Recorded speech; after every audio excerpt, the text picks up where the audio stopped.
সারারাত বৃষ্টির পানির চাপে চট্টগ্রাম নগরের অক্সিজেন এলাকায় একটি কালভার্ট ভেঙে গেছে। এতে সড়কের এক পাশে চলাচল বন্ধ হয়ে অন্য পাশে ঝুঁকি নিয়ে চলাচল করছে শত শত যানবাহন। নগরের জলাবদ্ধতা নিরসন প্রকল্পে খাল বড় করা হলেও সংস্কারের অভাবে বৃষ্টি ভেঙে পড়েছে বলে জানিয়েছে বিশেষজ্ঞরা। দ্রুত বৃষ্টি নির্মাণে 9 কোটি টাকা বরাদ্দ দেওয়া হয়েছে বলে জানিয়েছেন city mayor doctor Shahadat Hossain. বাউন পালের ক্যামেরায় চট্টগ্রাম থেকে প্রণবেশ চক্রবর্তীর প্রতিবেদন। রাত থেকে টানা বৃষ্টির কারণে ভোরে পানির চাপে অক্সিজেন এলাকায় ভেঙে পড়ে চট্টগ্রাম নগরীর গুরুত্বপূর্ণ 2 নম্বর গেট অক্সিজেন সড়কের কালভার্টটি ভেঙে একপাশে সড়ক 2 ভাগ হয়ে যান চলাচল বন্ধ হয়ে যাওয়ায় অন্য পাশে ঝুঁকি নিয়ে চলাচল করছে শত শত যানবাহন। এতে যানজটে ভোগান্তিতে পড়েছেন চট্টগ্রাম থেকে রাঙামাটি, খাগড়াছড়ি, চট্টগ্রাম বিশ্ববিদ্যালয়গামী যাত্রীরা।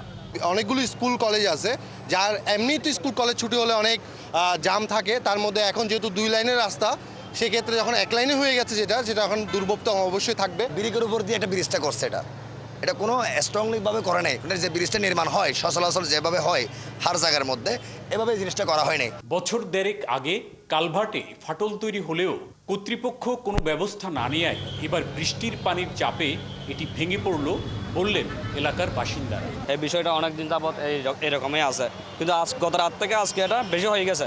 ফটিকছড়ি বলেন, মানিকছড়ি বলেন, খাগড়াছড়ি বলেন, এইদিকে যা আছে সবগুলো এই রুট দিয়ে চলাফেরা করে। তা আমরা চাই, আমাদের একটা দাবি, আমাদের এই সড়কগুলো অতি দ্রুত সংস্কার করা হোক। এটা যত তাড়াতাড়ি সংস্কার করে জনগণের দুর্ভোগ যেন লাঘব করার জন্য এটাই অনুরোধ, আমাদের এটাই দাবি। ধসে যাওয়া কালভার্ট দেখতে এসে city mayor doctor Shahadat Hossain জানান, জলাবদ্ধতা নিরসন প্রকল্পে শীতল ঝর্ণা খালটি প্রশস্ত করা হলেও পর্যাপ্ত পানি প্রবাহের অবস্থায় না থাকায় বৃষ্টি ধসে পড়েছে। জনদুর্ভোগ যা একটু হতে পারে, কিন্তু ব্রিজটা আমরা একটু পার্মানেন্টলি করতে যাচ্ছি। আমাদের 9 কোটি টাকার এটা বাজেট আছে, ইনশাল্লাহ আমরা এটা করে দিব। এবং এটা 60 ফিটের একটা ব্রিজ, 20 ফিটের ব্রিজের জায়গায় আমরা 60 ফিট সেটা করে দিব। 80-র দশকে শীতল ঝর্ণা খালে ইটের গাঁথুনির উপর নির্মিত কালভার্টটির উপর যানবাহনের চাপ বৃদ্ধি, নতুন করে নির্মাণের ব্যবস্থা না নিয়ে কয়েক স্তরে কার্পেটিং করে বড় করায় এটি ভেঙে পড়েছে বলছেন বিশেষজ্ঞরা। পানির যে চাপটি ব্রিক ফাউন্ডেশনের ব্রিক সাপোর্টের পাশে মাটি সরে যায়। মাটি স্কোরিং হওয়ার পরে ব্রিকের নিচে তো আর কোনো সাপোর্ট নেই, তারপর সেটা সেটেল করার কারণ ফেল করার কারণে বৃষ্টি ধসে যায়। এদিকে বৃহস্পতিবার সকাল 9টা পর্যন্ত 24 ঘন্টায় 81 মিলিমিটার বৃষ্টিপাতে জলজটের কারণে দুর্ভোগে পড়েন নগরীর নিচু এলাকার মানুষ। প্রণবেশ চক্রবর্তী, 71, চট্টগ্রাম। দর্শক, চট্টগ্রাম নগরীর অক্সিজেন এলাকায় গুরুত্বপূর্ণ সড়কের এক পাশে ভেঙে পড়েছে। এতে যানবাহন চলাচল বন্ধ রয়েছে ওই সড়কে। এই মুহূর্তে সেখান থেকে আছেন আমাদের সহকর্মী প্রণবেশ চক্রবর্তী, সরাসরি যুক্ত হচ্ছেন আমাদের সাথে। প্রণবেশ চক্রবর্তী, সেখানকার অবস্থা কেমন দেখছেন এবং প্রশাসনের কর্তারাই বা এই নিয়ে কি বলছেন? এটি চট্টগ্রামের একটি গুরুত্বপূর্ণ সড়ক। বিশেষ করে চট্টগ্রাম নগরী থেকে বাইরে যাওয়ার সময়, অর্থাৎ রাঙামাটি, খাগড়াছড়ি, হাটহাজারী, ফটিকছড়ি, চট্টগ্রাম বিশ্ববিদ্যালয়, এই জায়গাগুলোতে যাওয়ার একটি গুরুত্বপূর্ণ সড়ক। তো সড়কের অবস্থা আমরা এখন দেখতে পাচ্ছি, এক পাশ পুরোটাই ভেঙে সড়ক 2 ভাগ হয়ে গেছে, ফলে অন্য পাশ দিয়ে ঝুঁকিপূর্ণ ভাবে যানবাহন চলাচল করছে। আমি যদি একটু দেখাই, এখানে যে ব্রিজটি তৈরি হয়েছে 80-র দশকে, পুরোটাই ব্রিক সাপোর্ট, অর্থাৎ ইটের উপর তৈরি এই সড়কটি, এবং এটি তৈরি হয়েছে শীতল ঝর্ণা খাল। এটি চট্টগ্রাম নগরীর একটি গুরুত্বপূর্ণ খাল। এই খাল দিয়ে যখন বৃষ্টি হয় প্রচুর পরিমাণ পানি প্রবাহিত হয়। চট্টগ্রাম নগরীর জলাবদ্ধতা নিরসন প্রকল্পের আওতায় এই খালটি অনেক প্রশস্ত করা হয়েছে, কিন্তু 80-র দশকে নির্মিত এই যে ব্রিজটি, সেটি কোনো সংস্কার হয়নি। এটি 7 ফুটের খালের উপর মাত্র 20 থেকে 30 ফুটের একটি কালভার্ট, অর্থাৎ খালের তুলনায় এই কালভার্টটি অনেক ছোট। ফলে আজকে রাতে যখন প্রচুর বৃষ্টি হয়েছে, ভারী বৃষ্টির স্রোত এবং পানি প্রবাহ যখন এদিক দিয়ে চাপ পড়ে, তখন কালভার্টটি এই ইটের উপর নির্মিত কালভার্টটি সেটি চাপ নিতে পারেনি। বিশেষজ্ঞরা বলছেন, এই কালভার্টটি সংস্কার বা নতুন করে নির্মাণ না করে কয়েক স্তরে ইট দিয়ে এবং কার্পেটিং করে স্তরে স্তরে উপরের স্তর বাড়ানো হয়েছে, কিন্তু এটি নির্মাণের কোনো ব্যবস্থা বা সংস্কার করার কোনো ব্যবস্থা না নেয় আজকে পুরো যে বৃষ্টি সেটি ধসে পড়লো। অন্য পাশ দিয়েও এখানে প্রচুর ইন্ডাস্ট্রিয়াল জায়গা রয়েছে আশপাশে, প্রচুর পরিমাণ ট্রেলার এবং ভারী যানবাহন চলাচল করে, ফলে অপর পাশটিতে বেশি যানবাহন চলাচল করায় অপর পাশটিও এখন ঝুঁকিপূর্ণ হয়ে পড়েছে বলে বিশেষজ্ঞরা মত দিয়েছেন। আর city corporation mayor doctor Sadat Hossain এখানে আসছিলেন, তিনি বলেছেন চট্টগ্রাম সিটি কর্পোরেশনের পক্ষ থেকে 9 কোটি টাকার একটি বাজেট করা হয়েছে, দ্রুতই যাতে এটি সংস্কার করা যায় এবং আবার আগের মতো সড়ক যাতে সকল ধরনের যানবাহন চলাচল করতে পারে সেই জন্য তারা ব্যবস্থা নেবেন বলে তিনি জানিয়েছেন। তো এখন এখানে এলাকাবাসীর চাওয়া দ্রুত এটি সংস্কার করা হোক এবং মানুষের যাতে যান চলাচলের কোনো দুর্ভোগে না পড়েন যাত্রীরা, যেহেতু গুরুত্বপূর্ণ সড়ক, সেটি তাদের প্রত্যাশা। রেল চক্রবর্তী বেশ কিছু তথ্য আপনি জানালেন, আশা করবো যথাযথ কর্তৃপক্ষ এর জন্য যথাযথ পদক্ষেপ নেবেন। দর্শক আমাদের সাথে যুক্ত ছিলেন প্রবেশ চক্রবর্তী চট্টগ্রাম থেকে। সেখানে যে অক্সিজেন এলাকায় যে গুরুত্বপূর্ণ সড়কের এক পাশ ভেঙে পড়ছে সে বিষয় নিয়ে আমরা তার কাছ থেকে বিস্তারিত জানছিলাম। চলে যাচ্ছি অন্যান্য সংবাদে। টানা বৃষ্টি আর পাহাড়ি ঢলে রাঙামাটির নিচু এলাকা প্লাবিত হয়েছে। বড়কল, বাঘাইছড়ি, জুরাইছড়ি উপজেলাগুলোতে দেখা দিয়েছে বন্যার আশঙ্কা। পরিস্থিতি সামাল দিতে কাপ্তাই বিদ্যুৎ কেন্দ্রের বাঁধ থেকে 2.5 ফুট করে 16টি জলকপাট থেকে পানি ছাড়ছে বিদ্যুৎ কেন্দ্র কর্তৃপক্ষ। এতে করে 49,000 কিউসেক পানি কর্ণফুলী নদীতে নিষ্কাশন হচ্ছে। উচিংছা রাখাইনের তথ্য ও ছবিতে প্রতিবেদন। রাঙামাটিতে কয়েকদিনের টানা ভারী বৃষ্টি ও উজান থেকে নেমে আসা পাহাড়ি ঢলে কাপ্তাই হ্রদের পানি বিপদসীমা অতিক্রম করেছে। রাঙামাটি সহ উপজেলাগুলোর নিম্নাঞ্চল প্লাবিত, বিপাকে এলাকার লোকজন। পানি বাড়ায় সদরের আসাম বস্তি, শান্তিনগর, রিজার্ভ বাজার, পুরান বস্তি এলাকার ঘরবাড়িতে পানি ঢুকেছে। দ্রুত কাপ্তাই হ্রদ থেকে পানি না কমলে ব্যাপক দুর্ভোগে পড়বে এলাকাবাসী। অন্যদিকে রাঙামাটির বাঘাইছড়ির বাঘাহাইট সাজেক সড়ক পানিতে তলিয়ে গেছে। তবে বাঘাইহাটে পানি কমতে শুরু করায় পর্যটকরা ফিরতে শুরু করেছে। পানি দ্রুত বাড়তেছে, বাসায় ব্রিজ অনেক মানে ভাঙে গেছে গা। এখন আমরা সরকারের কাছে আবেদন জানাই পানি একটু কমানোর জন্য। আমরা খাইলে তো না খাই রয়েছি, ভাত টাত খাইতে পারি না, রুটি না বর্তমান আর খাইতে আসছি। পানি বেশি বাড়ে আর ফসল আর ব্রিজ লইয়ের বেশি হস্ত। পানি দূরে থেকে আনতে হয়, আমাদের অনেক হাঁটা চলার সমস্যা। কাপ্তাই পানি বিদ্যুৎ কেন্দ্রে পানির চাপ কমাতে 16টি জলকপাট 2.5 ফুট পর্যন্ত খুলে দেওয়া হয়েছে। এতে প্রতি সেকেন্ডে প্রায় 49,000 কিউসেক পানি কর্ণফুলী নদীতে নিষ্কাশন করা হচ্ছে। বিদ্যুৎ উৎপাদন কেন্দ্রের 5টি ইউনিট সচল রয়েছে। শিডিউল মেইনটেনেন্স বা হঠাৎ কোনো কারণে ট্রিপ ছাড়া আমরা চেষ্টা করব কন্টিনিউয়াস যাতে মেশিনগুলো চালু থাকে এবং আমরা পানির লেভেলটাকে যাতে আমাদের কন্ট্রোলের ভিতরে রাখতে পারি, সেইভাবে আমাদের পরবর্তী টার্গেট থাকবে আর কি। রাঙামাটিতে পরিস্থিতির উপর সার্বক্ষণিক নজর রাখছে প্রশাসন। ভারী বৃষ্টি আর পাহাড়ি ঢল যদি স্বাভাবিক হয়ে আসে তাহলে পরিস্থিতি উন্নতির দিকে আসবে বলে মনে করছেন তারা। ফারদিন নীরব, 71। দর্শক, রাঙামাটির আরো খবর জানাতে আমাদের সাথে সহকর্মী উচিংছা রাখাইন যুক্ত হচ্ছে। উচিংছা রাখাইন, কাপ্তাইয়ের পানি কতটা বাড়লো এবং চন্দ্রঘোনা এবং রায়খালী নৌ রুটে ফেরি চলাচলের এখন কি অবস্থা? আসলে আপনি প্রতিবেদন যেমনটি বলছিলেন, আসলে মূলত হচ্ছে রাঙামাটিতে যে ভারী বর্ষণে কিন্তু গত 4 দিন থেকে রাঙামাটি কাপ্তাই হ্রদে পানি বাড়তে শুরু করেছিল। কিন্তু গতকাল কিন্তু রাত 11:30 দিকে 16টি গেটে কিন্তু 3 ফুট করে পানি ছেড়ে দেওয়া হয়। সেই কারণে কিন্তু বিশেষ করে আজকে সকাল থেকে কিন্তু যে চন্দ্রঘোনা রায়খালী ফেরি আছে, ফেরি পারাপার সকাল বন্ধ ছিল।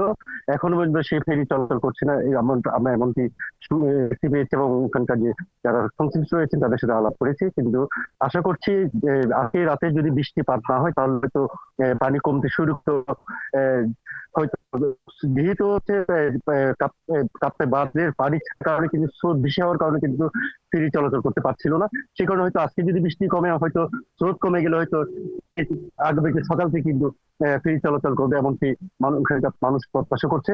এবং আরেকটি বিষয় আপনাকে জানাই, রাঙামাটিতে যে হচ্ছে যে নিম্নাঞ্চল প্লাবিত হয়ে সেখানে ঘর বাড়ি কিন্তু ডুবে গেছে প্রায়।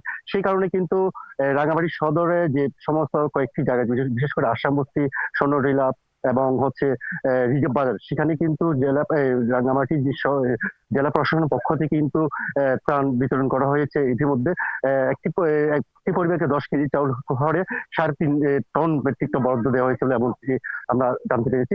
তবে অন্যান্য যে উপজেলাগুলো রয়েছে নিম্নাঞ্চল প্লাবিত, সেখানে কিন্তু ত্রাণ বিতরণ যথাযথ ব্যবস্থা নেবে বলে জেলা প্রশাসন থেকে আমরা জানতে পেরেছি। ধন্যবাদ উচিংছা রাখেন। বেশ কিছু তথ্য আপনার কাছে জেনে নিলাম। খবর আপনি রাখতে থাকুন। দর্শক আমাদের সাথে যুক্ত ছিল রাঙামাটি থেকে উচিংছা রাখেন, জানছিলাম সেখানকার সর্বশেষ খবর। এদিকে রাঙামাটি কাপ্তাইয়ের কর্ণফুলী জলবিদ্যুৎ কেন্দ্রের 16টি জলকপাট খুলে দেয় নদীর স্রোত বেড়েছে। এতে চন্দ্রঘোনা রায়খালী নৌ রুটে ফেরি চলাচল বন্ধ করা হয়েছে। রাঙামাটি সড়ক ও জনপথ বিভাগের উপসহকারী প্রকৌশলী কীর্তি নিশান চাকমা জানান, পানি বিদ্যুৎ কেন্দ্রের জলকপাট দিয়ে 3 ফুট করে পানি ছাড়ার কারণে কর্ণফুলী নদীতে স্রোত বেড়েছে। দুর্ঘটনা এড়াতে সকাল 6টা থেকে ফেরি চলাচল বন্ধ রাখা হয়েছে। এতে দুর্ভোগে পড়েছে নদীর দুপাশের যাত্রীরা।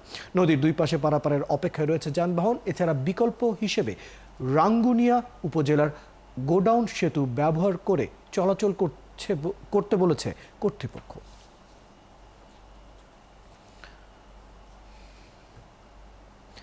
এক সপ্তাহে টানা ভারী বৃষ্টি ও উজান থেকে নেমে আসা পাহাড়ি ঢলে তলিয়ে গেছে রাঙামাটির বাঘাইছড়ি উপজেলা ও পৌরসভার নিচু এলাকা। উপজেলার 5টি ইউনিয়নের ফসলের মাঠ তলিয়ে গেছে। এছাড়া পৌরসভার 5টি ওয়ার্ডে সড়কে পানি উঠে যোগাযোগ ব্যবস্থা বন্ধ হয়ে পানিবন্দী প্রায় 3000 পরিবার। উপজেলা প্রশাসনের পক্ষ থেকে 55টি আশ্রয় কেন্দ্র খোলা হলেও পানিবন্দী মানুষের অভিযোগ, তাদের উদ্ধারে এখনো কোনো পদক্ষেপ নেওয়া হয়নি। ওমর ফারুক সুমনের তথ্য ও ছবিতে প্রতিবেদন। মাঠঘাট রাস্তা চারদিক পানিতে থই থই। বাধ্য হয়ে কেউ কেউ ডিঙি নৌকায় চলাচল করছেন। গত এক সপ্তাহের টানা বৃষ্টি ও উজান থেকে নেমে আসা পাহাড়ি ঢলে তলিয়ে গেছে রাঙামাটির বাঘাইছড়ি উপজেলা ও পৌরসভার নিচু এলাকা। উপজেলার বঙ্গরতলি, মারিশা, রূপকারী, খেদারমারা, বাঘাইছড়ি ও আমতলী ইউনিয়নের অনেক গ্রাম ও ফসলের মাঠ এখন পানির নিচে। চরম দুর্ভোগ পোহাচ্ছেন এলাকার লোকজন। বিপদ সীমার উপর দিয়ে যাইতেছে বর্তমানে। পুরাতন মারিশা থেকে মাস্টারপাড়া রোড চমুনি হইয়া পুরো রোডটা এখন পানির নিচে আছে। আমরা এখন খুব অসহায় অবস্থায় আছি, এই প্রশাসনের সাহায্য কামনা করি। এছাড়া পৌরসভার 9টি ওয়ার্ডের মধ্যে 5টি ওয়ার্ডই পানিতে তলিয়ে যাওয়ায় বন্ধ হয়ে গেছে সড়ক যোগাযোগ। পানিবন্দী হয়ে পড়েছে প্রায় 3000 পরিবার। বাড়ি ঘরে পানি উঠছে, মানুষের কর্মস্থান নাই, কিছু নাই। সরকারিভাবে এখনো পর্যন্ত কোনো সহযোগিতা পাচ্ছে না। খাবার পানি, বিশুদ্ধ পানি এবং তাদের খাদ্য সামগ্রীর অভাব এবং চলাচলের খুবই বিঘ্ন করতেছে। স্থানীয় জনপ্রতিনিধিরা জানান, নৌকার অভাবে পানিবন্দীদের উদ্ধার করা যাচ্ছে না। দুর্গত এলাকায় ত্রাণ সহায়তাও পৌঁছায়নি। সেই সাথে দেখা দিয়েছে বিশুদ্ধ পানির তীব্র সংকট। এখনো কোনো ত্রাণের ব্যবস্থা হয় নাই। আমি জোর দাবি জানাচ্ছি অতিবিলম্বে দ্রুত ত্রাণের ব্যবস্থা করার জন্য। আর উপজেলা প্রশাসনের পক্ষ থেকে 55টি আশ্রয় কেন্দ্র খোলা হয়েছে। নূর তাজমিন নীর, 71। পুরোপুরি ঝুঁকির মুখে দীর্ঘদিনের কর্মব্যস্ত মানিকগঞ্জের পাটুরিয়া দৌলতদিয়া লঞ্চঘাট। ভাঙনের মুখে পড়েছে বিশাল টার্মিনাল, দোকানপাট সহ বহু স্থাপনা। ঝুঁকির মুখে রয়েছে 3 নম্বর ফেরিঘাটটিও। এরই মধ্যে ভাঙন আতঙ্ক ছড়িয়ে ঘাট ও ঘাটের আশেপাশের এলাকায়। তারা বলছেন, গোটা এলাকায় ভাঙন প্রতিরোধে স্থায়ী ব্যবস্থা নেওয়া জরুরি। মনিরুল ইসলাম মিহিরের তথ্য ও ছবিতে বিস্তারিত। কয়েকদিন ধরে পদ্মায় পানি বাড়ায় প্রবল স্রোত তৈরি হয়ে আঘাত হানতে থাকে পাটুরিয়া লঞ্চঘাটে। এরই মধ্যে হঠাৎই মঙ্গলবার বিকেলে তীব্র স্রোতে লঞ্চঘাটের 2টি জেটি নদীতে ভেঙে পড়ে। মুহূর্তেই লঞ্চঘাটের বড় 3টি শক্ত পিলার মাটি থেকে আলাদা হয়ে নদীতে ভেসে যায়। বিচ্ছিন্ন হয়ে যায় পন্টুন। লঞ্চগুলো সরিয়ে নেওয়া হয় নিরাপদ স্থানে। বন্ধ হয়ে যায় পাটুরিয়া দৌলতদিয়া নৌরুটের লঞ্চ চলাচল। ঘাটের লোকজনের অভিযোগ, গত কয়েকদিন ধরে পদ্মায় প্রবল স্রোত শুরু হলেও বিআইডব্লিউটিএ কর্তৃপক্ষ আগাম সতর্কতামূলক কোনো ব্যবস্থা নেয়নি।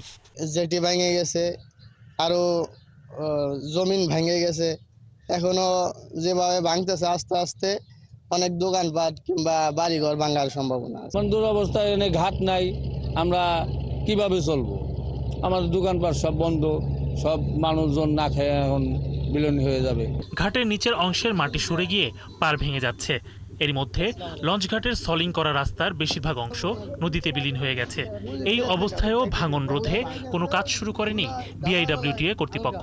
আগে থাকতে যদি কোনো ব্যবস্থা পদক্ষেপ নেওয়া হয়তো তাহলে হয়তো ভাঙাটা স্থগিত হইতে পারতো। ভাঙতে থাকলে পুরোটাই আস্তে আস্তে এমন সময় যা আসবে যে আপনি পুরোটাই হয়ে যাবেন, ভেঙে যাবে। সরকার যদি পদক্ষেপ নেয়, জিও ব্যাগ ফেলায়, তাহলে মনে করেন এই স্রোত ঠেকানো সম্ভব। ভাঙনের হুমকিতে পড়েছে টার্মিনাল সহ ঘাটের বহু দোকানপাট। তীব্র স্রোত অব্যাহত থাকলে পাশের ৩ নম্বর ফেরিঘাটটিও ভেঙে পড়ার আশঙ্কা করছেন ঘাট সংশ্লিষ্টরা। যেভাবে ভাঙা শুরু হয়েছে তাতে অনেক হুমকির মুখে ফেরিঘাটও, কারণ এইভাবে ভাঙলে ওই দিকে চলে যাবে, ওইদিকে চলে গেলে একটা ফেরিঘাট নিয়ে মনে করেন যে ৫ নম্বর ঘাট তুলে একটা হুমকির মুখে থাকবে। বিকল্প ব্যবস্থা হিসেবে ২ নম্বর ফেরিঘাট দিয়ে লঞ্চ চলাচলের ব্যবস্থা করা হয়েছে। তবে ওই ঘাটে কোনো ছাউনি না থাকায় যাত্রীদের দুর্ভোগ বেড়েছে। যাব নদীর উপার, এখান থেকে লঞ্চ ঘাট জানি যে এখানে ছিল, এখন আইসে দেখি লঞ্চ ঘাট এই জায়গা নাই কে, হয়তো নদীর পানির স্রোতের কারণে সরে গেছে, নাইলে যে কোনো এক ব্যবস্থা আমার এখন উপার যাইতে হবে, পার হইতে হবে। বিআইডব্লিউটিএ কর্তৃপক্ষ ত্বরিত আমাদের জন্য একটা ব্যবস্থা করেন এবং আশ্বস্ত করেছেন যে আগামী ২-১ দিনের মধ্যে হয়তো আমাদের জন্য নতুন কোনো পল্টন বা নতুন কোনো ঘাট মেরামত করে দেবে আর কি। তো আমরা আপাতত খোলা আকাশের নিচে রোদ বৃষ্টি ঝড় অপেক্ষা করে কালেকশন করছি আর কি। ভাঙন ঠেকানোর ব্যাপারে ক্যামেরার সামনে কথা বলতে রাজি হননি বিআইডব্লিউটি এর কর্মকর্তারা। তবে শিবালয় উপজেলা নির্বাহী কর্মকর্তা বলেন, ঘাট এলাকা রক্ষায় দ্রুত জিও ব্যাগ ফেলা হবে। যেহেতু জায়গাটি ফোরশোরমুক্ত এলাকা, পানি উন্নয়ন বোর্ড একই সাথে বিআইডব্লিউটি এর নির্বাহী প্রকৌশলী মহোদয়কে অবহিত করেন এবং নির্বাহী প্রকৌশলী মহোদয় রাতে এসেছিলেন এবং তিনি কিছু ব্যবস্থা নিয়েছেন। আপনারা দেখতে পাচ্ছেন যে এখানে জিও ব্যাগ আনা হয়েছে, আজকের মধ্যে ইনশাআল্লাহ কাজ শুরু হবে। শরীফ আজাদ প্রীতম, ৭১। ফাটল ধরেছে পিলারে, মরিচা পড়েছে রডে। এমন বিপজ্জনক পরিস্থিতি মতিঝিলে বিআইডব্লিউটি এর 10তলা ভবনে। প্রতিবেদন বলছে, মানহীন নির্মাণ ও পরবর্তীতে অনুমোদনহীন সংস্কারের কারণে মাত্র 40 বছরে ভবনটি ব্যবহার অনুপযোগী হয়ে পড়েছে।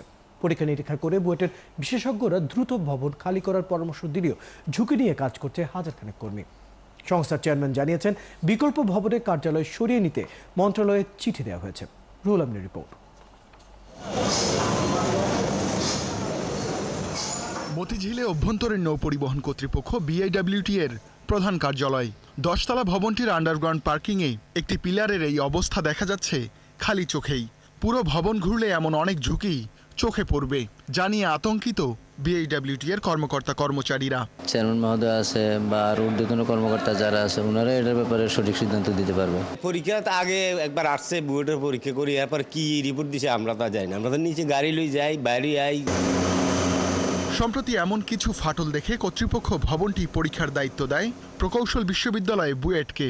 প্রতিবেদনে ভবনটিকে বিপজ্জনক ঘোষণা করে ব্যবহার বন্ধের পরামর্শ দেন বিশেষজ্ঞরা।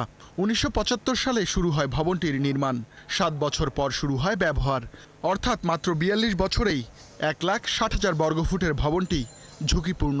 প্রতিবেদন বলছে, নির্মাণকালে যথাযথ মান রক্ষা করা হয়নি। পরবর্তীতে নকশা বহির্ভূতভাবে ভবনের ডেকোরেশন করা হয়, এতে বেড়ে যায় ওজন। বেসমেন্টের পিলারে কিছু ফাটল দেখা দিয়েছে, তো সেই জন্য আমরা বুয়েটকে এটা স্টাডি করতে দিয়েছিলাম। তারা ভবনটিকে বিপজ্জনক বলে ঘোষণা করেছেন। যে ফাটলগুলো দেখা গেছে, এটা রেট্রোফিটিংয়ের বিষয়টা এসছে, বুয়েটও বলেছে, বাট বুয়েট আবার এটা বলছে যে এই যে অবস্থায় আছে এটা রেট্রোফিটিং করাটা ইকোনমিক্যাল হবে না, কস্ট ইফেক্টিভ হবে না। বিশাল এই ভবনে অফিস করেন প্রায় ১,০০০ কর্মকর্তা কর্মচারী। এছাড়া ঠিকাদার সহ অনেক সেবা প্রার্থীও নিয়মিত যাতায়াত করেন। বিআইডব্লিউটি এর চেয়ারম্যান জানান, নতুন ভবন নির্মাণ ও ভাড়া ভবনে অফিস স্থানান্তর দুটো বিষয় উল্লেখ করে মন্ত্রণালয়ের দিক নির্দেশনা চাওয়া হয়েছে। আমরা আগারগাঁওয়ে জমির জন্য প্রস্তাব দিয়েছিলাম, সেখানে কিছু দূর অগ্রগতি হয়েছিল। সেটা যদি সম্ভব হয় তাহলে আমরা হয়তো আগারগাঁও একটি নতুন অফিস করার জন্য প্রকল্প নিতে হবে আমাদেরকে হাতে। আর তাছাড়া অপশন হলো যে আমরা কোথাও এই ভবন ছেড়ে অন্য কোথাও যদি ভাড়া নিয়ে পুরো ভবন ভাড়া নিয়ে যদি আমরা কার্যক্রম করতে পারি, সেটা একটা অপশন হতে পারে। সেক্ষেত্রে আমার সেই আর্থিক বরাদ্দটা যদি আমরা পাই যে একটি ভাড়া নিয়ে চালানোর জন্য। ইতোমধ্যে অফিস স্থানান্তর না করা পর্যন্ত ভবনের ভার কমাতে অপ্রয়োজনীয় অবকাঠামো জিনিসপত্র সরিয়ে ফেলা হচ্ছে। তবে বিআইডব্লিউটিও কর্মীরা বলছেন, নকশা বহির্ভূত ডেকোরেশনে যারা জড়িত তাদেরকে জবাবদিহির আওতায় আনা দরকার। রুহুল আমিন, ৭১, ঢাকা। বিএনপি শুরু থেকেই ষড়যন্ত্র মোকাবেলা করে দেশের সবচেয়ে জনপ্রিয় রাজনৈতিক দলে পরিণত হয়েছে বলে মন্তব্য করেছেন বিএনপির কেন্দ্রীয় নির্বাহী কমিটির স্বেচ্ছাসেবক বিষয়ক সম্পাদক মীর শরাফত আলী সপু। দুপুরে মুন্সিগঞ্জের শ্রীনগর উপজেলার সনবাড়ি বাস স্ট্যান্ডে জুলাই আগস্ট বিপ্লবে ছাত্র জনতার গণ অভ্যুত্থানে ফ্যাসিস্ট আওয়ামী সরকারের পতনের প্রথম বর্ষপূর্তি উপলক্ষে শহীদ পরিবারের সম্মাননায় ক্রেস্ট প্রদান করা হয়। সেখানে মীর শরফত আলী সপু প্রধান অতিথির বক্তব্যে বলেন, গত 16 বছরে বিএনপির বিরুদ্ধে হাজারো মামলা হলেও দলটি এক চুলো পিছু হটেনি। জনগণের ভোটাধিকার নিশ্চিত করতে বিএনপির লড়াই চলবে বলেও জানান তিনি।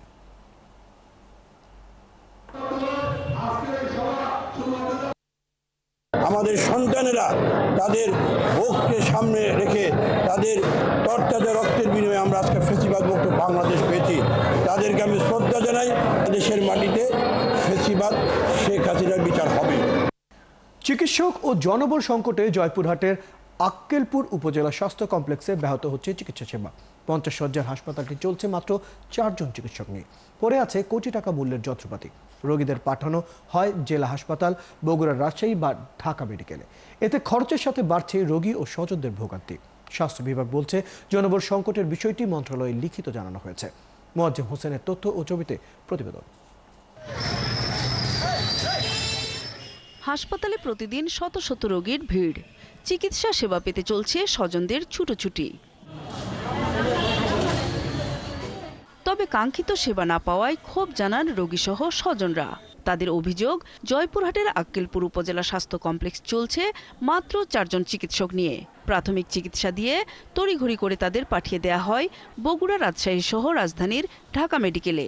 এতে খরচের সাথে বাড়ছে রোগীসহ স্বজনদের ভোগান্তি। এখানে নিয়ে আসছিলাম, এরা প্রাথমিকভাবে যতটুকু চেষ্টা করা দরকার সেটুকু করলে, ইনজেকশন সবই দিচ্ছে, এভরিথিং ওকে। কিন্তু আমরা চাচ্ছিলাম যে তাকে ওয়াশ করে দেওয়া হোক। যে কোনো ছোটখাটো চিকিৎসার জন্য আসলে হুটহাট রিপোর্ট করে দেওয়া হয় বগুড়া অথবা জয়পুরহাটে আমাদেরকে যেতে হয়। আমরা চিকিৎসা পাই না, ব্যর্থ হয়, ঘুরে আবার অন্য জায়গায় যাওয়া লাগে। 50 শয্যার এই হাসপাতালটিতে মেডিকেল অফিসার ও জুনিয়র কনসালটেন্ট সহ মোট 26 জন চিকিৎসক থাকার কথা থাকলেও জনবল সংকটে চিকিৎসা সেবা ব্যাহত হচ্ছে। গাইনি সহ সার্জারি ডাক্তারের পদ দীর্ঘদিন শূন্য থাকায় অপারেশনের সব যন্ত্রপাতি থাকা সত্ত্বেও হাসপাতালে কোনো অপারেশন হয় না বলে জানান স্থানীয় জনপ্রতিনিধিরা। কয়েক থানা থেকে এখানে রুগী আগমন ঘটে, এখানে ডাক্তারের সংখ্যা কম হয়, আউটডোরে রুগীরা অনেক সমস্যায় পড়ে, ঔষধের অনেক সংকট, নর্মাল স্যালাইনগুলা পাওয়া যায় না, নর্মাল ওষুধগুলা পাওয়া যায় না।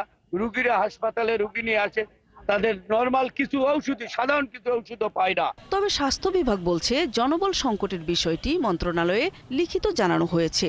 যেখানে 50 শয্যা বিশিষ্ট হাসপাতালে আমাদের অনুমোদিত চিকিৎসকের পদ রয়েছে 26টি, সেখানে আমার কর্মস্থলে কর্মরত রয়েছে 4 জন ডেন্টাল সার্জন সহ। এখন যত দ্রুত সম্ভব চিকিৎসক প্রদানের বিষয়টি যদি সমাধান হয়, তাহলে সেক্ষেত্রে আমরা এই সংকট নিরসনে সচেষ্ট হব। 2006 সালে 31 শয্যা থেকে 50 শয্যায় উন্নীত করা হয় এই হাসপাতাল।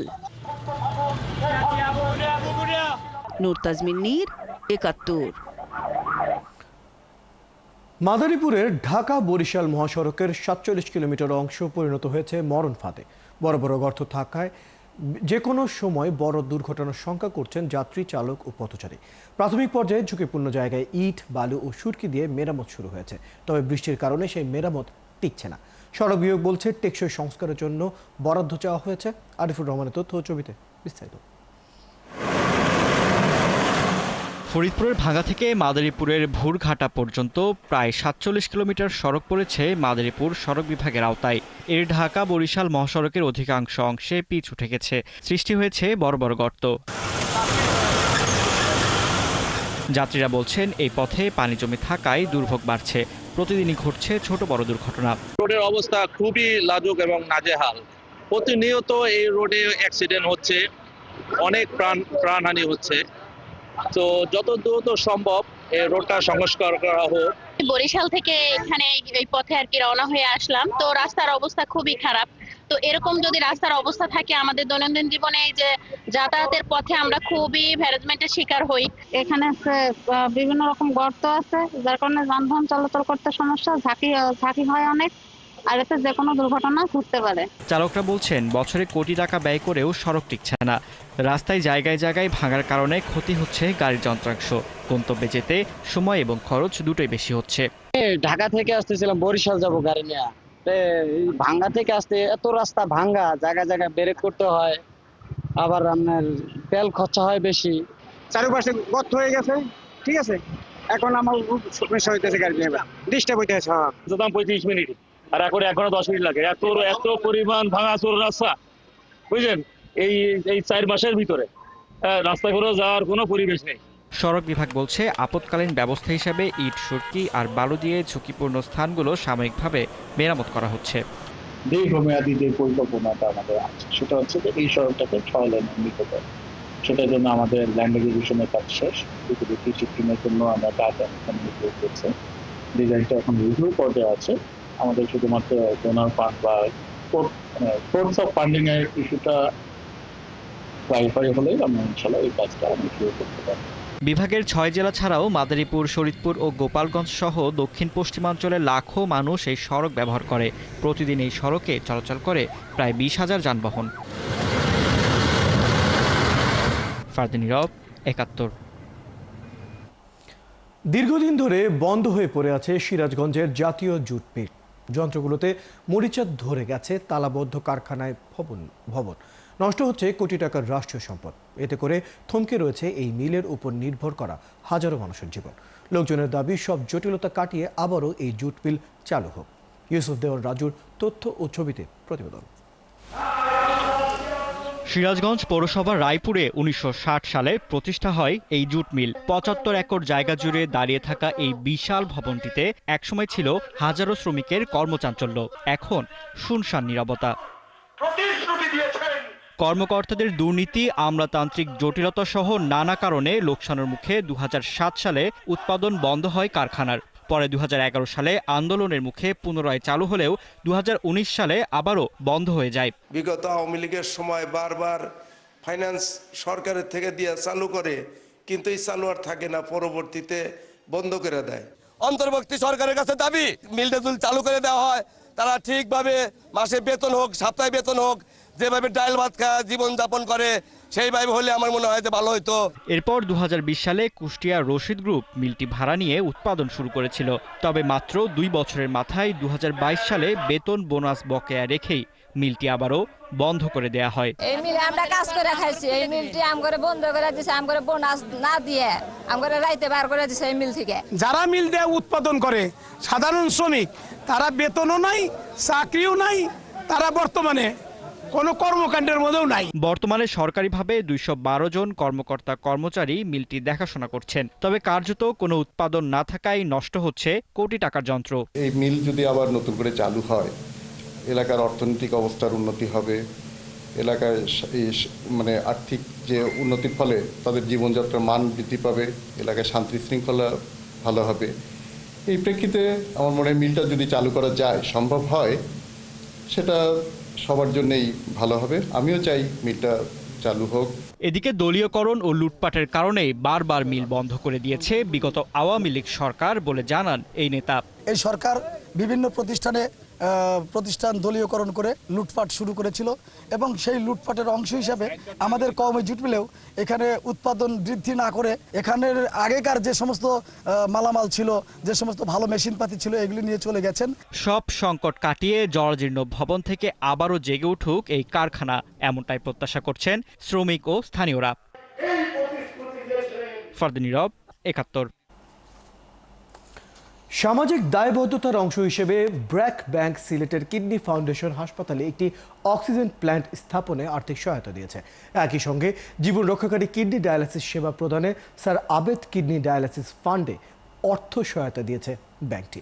দুপুরে কিডনি ফাউন্ডেশনের সিলেটের ব্র্যাকের প্রতিষ্ঠাতা স্যার ফজলে আহসান আবেদের নামে নামকরণ করা ফ্লোরটির পরিদর্শন করেন প্রতিষ্ঠানটির কর্মকর্তারা। সেখানে বিনামূল্যে ডায়ালাইসিস সেবা পাচ্ছেন সুবিধা বঞ্চিত রোগীরা। ব্র্যাক ব্যাংক কর্তৃপক্ষ জানায়, সিলেটবাসীর জন্য প্রয়োজনীয় স্বাস্থ্যসেবা নিশ্চিত করা এবং অর্থনৈতিকভাবে পিছিয়ে পড়া মানুষদের পাশে থাকতে চান তারা। কিভাবে রক্ষণাবেক্ষণ করতে হয়, কিভাবে প্রিভেন্ট করতে হয়, এই ডিজিজটারে আটকানোর জন্য আমরা একটা ম্যাসিভ প্ল্যান নিচ্ছি।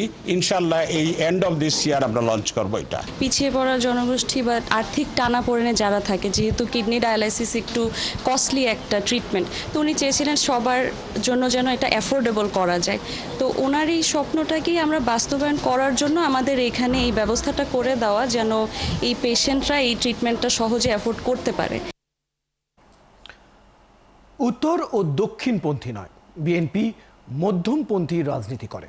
আগামী নির্বাচনে বিএনপি জোটবদ্ধ থাকবে যুগপৎ সঙ্গীদের সাথে। বৃহস্পতিবার নিজ বাসভবনে গণমাধ্যমের সাথে আলাপকালে এসব কথা জানিয়েছেন বিএনপির স্থায়ী কমিটির সদস্য সালাউদ্দিন আহমেদ। আরও জানাচ্ছেন ফরহাদ ইবনে মালিক। অন্তর্বর্তী সরকারের পক্ষ থেকে আমি প্রধান নির্বাচন কমিশনারের কাছে চিঠি পাঠাবো।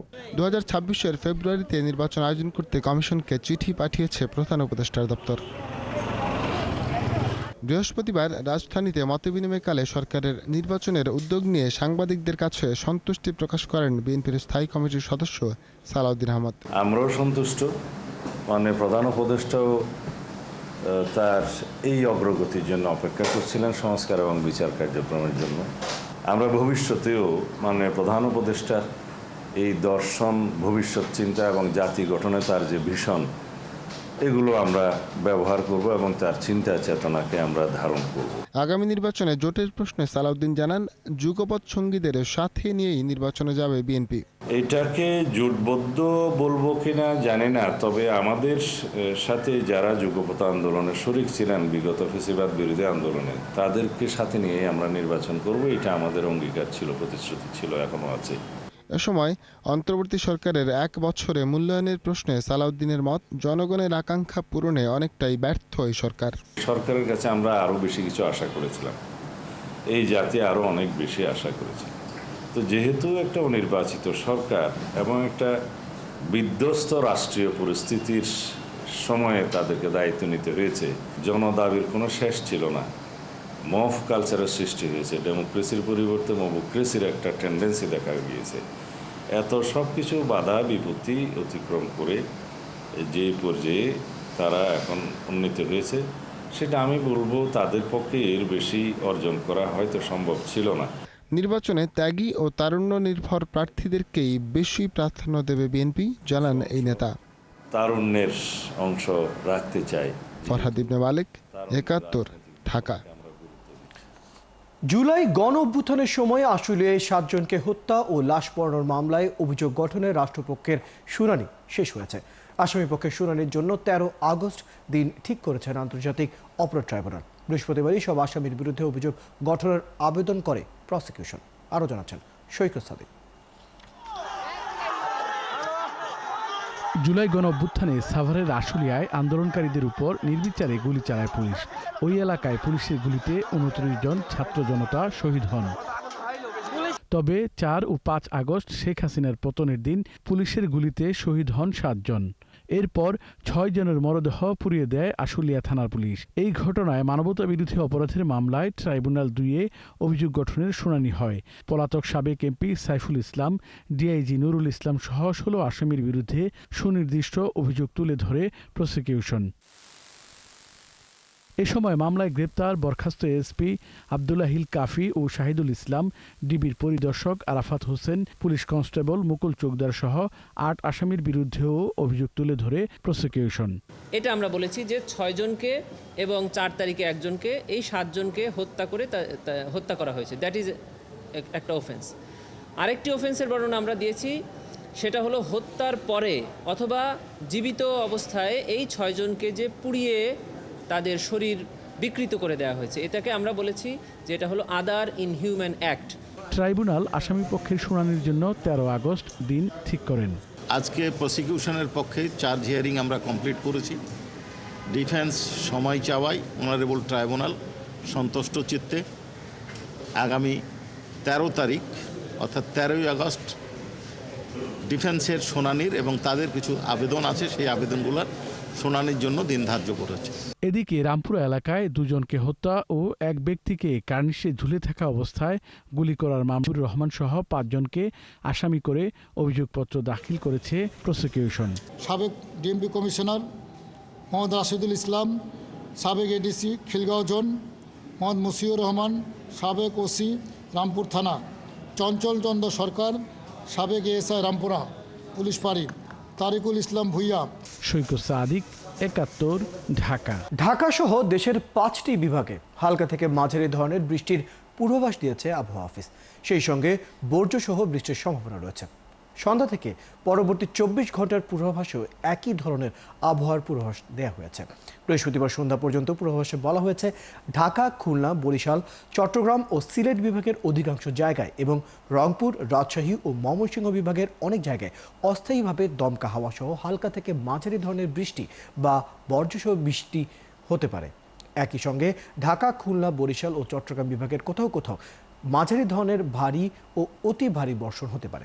এ সময় সারা দেশের দিনের তাপমাত্রা 1 থেকে 2 ডিগ্রি সেলসিয়াস পর্যন্ত কমতে পারে, তবে রাতের তাপমাত্রা প্রায় অপরিবর্তিত থাকতে পারে।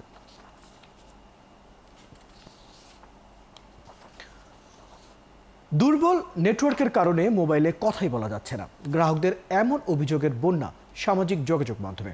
অনেকেই বলছেন বেশিরভাগ ক্ষেত্রেই প্রথমবার কলে অপর প্রান্তে স্পষ্ট কিছু শোনা যায় না, বাধ্য হয়ে দ্বিতীয়বার কল অথবা হোয়াটসঅ্যাপের মতো প্ল্যাটফর্মগুলোকে বেছে নিতে হয়। কল ড্রপও প্রচুর, তবে ঢালাওভাবে এই অভিযোগ মানতে নারাজ মোবাইল অপারেটররা। গ্রাহক ভোগান্তি কমানো বিটিআরসির দায়িত্ব বলছেন টেলিকম খাত বিশেষজ্ঞরা। মোবাইলে ফোন দিলে অপর প্রান্তে মনে হয় কল থেকে পানি পড়ছে, কথা আসছে কেটে কেটে, বাধ্য হয়ে দ্বিতীয় কল দিতে হচ্ছে। ওদিকে লোডশেডিং হলেই মোবাইলে থাকে না নেটওয়ার্ক। গ্রাহকদের এমন তিক্ত অভিজ্ঞতা এখন ফেসবুক স্ক্রল করলেই দেখা যাচ্ছে। অনেকেই জানান মোবাইলে সিম দিয়ে কথা বলাই ছেড়ে দিয়েছেন, এখন মেসেঞ্জার, টেলিগ্রাম, হোয়াটসঅ্যাপ কিংবা ইমো ব্যবহার করছেন। গ্রাহকদের এমন সব অভিযোগ নিয়ে দেশের শীর্ষ 2 অপারেটরের সাথে কথা বলে ৭১। তাদের দাবি, দেশে কল ড্রপ এখনও নির্ধারিত আন্তর্জাতিক পরিসীমার চেয়েও যথেষ্ট কম। তবে কংক্রিটের দালান, দুর্বল হ্যান্ডসেট সহ নানা জটিলতায় গ্রাহকদের অভিজ্ঞতা খারাপ হচ্ছে। আমি যদি ঢাকার একটা এক্সাম্পল দিই, আজকে আমার পাশে একটা ছোট বিল্ডিং ছিল, কালকে সেটা 4 তলা বিল্ডিং 10 তলা হয়ে গেল। এর আশেপাশে কিন্তু ওই 10 তলা বিল্ডিং হয়ে যাওয়ার জন্য কিছু ইম্প্যাক্ট হবে, তার মানে আমাদেরকে সেটা অ্যাড্রেস করতে হবে। এটা এরকম না আজকে আমি করে ফেললাম, বললাম everything is okay, it will never be like that, it will be a continuous process. হ্যান্ডসেটের কোয়ালিটির ব্যাপার আছে, আমি একটু আগে যেটা বলেছি আরবানাইজেশনের ব্যাপার আছে। আপনার অনেক সময় আমরা দেখেছি যে বিভিন্ন ওয়েদারের বিভিন্ন ইম্প্যাক্টের কারণে কিন্তু কল ড্রপ হচ্ছে। সো কল ড্রপ এটা একটা খুব স্বাভাবিক জিনিস।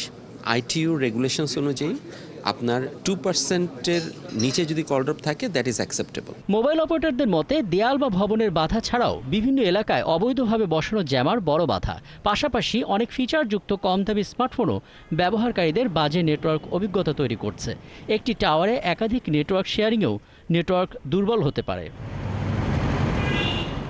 তবে দুর্বল নেটওয়ার্কের মতন অপারেটরদের যুক্তিগুলোও দুর্বল মনে করেন এই টেলিকম খাত বিশ্লেষক। তার প্রশ্ন, সুউচ্চ ভবন তো সিঙ্গাপুর, মালয়েশিয়াতে নেটওয়ার্ক দুর্বল করে না? অনেক সময় আমি কথা বলছি, কথার কোয়ালিটিও ফল করে যাচ্ছে। হ্যাঁ, অনেক সময় ডেটা বা ইন্টারনেট কানেক্টিভিটিটাও ফল করে যাচ্ছে। এই নিশ্চয়ই ফল করার জন্য তো একটা প্রযুক্তিগত ঘাটতি রয়ে গেছে। সেই ঘাটতিগুলো পূরণ করবে কে? অপারেটররা করবে, এবং সেটাকে দেখভাল করবে কে? বিটিআরসি করবে। এই জায়গাতে আমার কাছে মনে হচ্ছে যে সঠিকভাবে এটাকে মনিটরিং হচ্ছে না। সব কিছুর উপরে গ্রাহক সেবার মান বাড়াতে বিটিআরসিকে নজরদারি বাড়ানোর তাগিদ দিলেন তিনি। রাকিব হাসান, ৭১, ঢাকা। দর্শক, চলছে দেশজোগ সরাসরি সংবাদ এবং অনুষ্ঠান দেখতে চোখ রাখুন ৭১-এর ফেসবুক পেজে এবং সাবস্ক্রাইব করুন ৭১-এর ইউটিউব চ্যানেল। ৭১-এর সাথে থাকুন।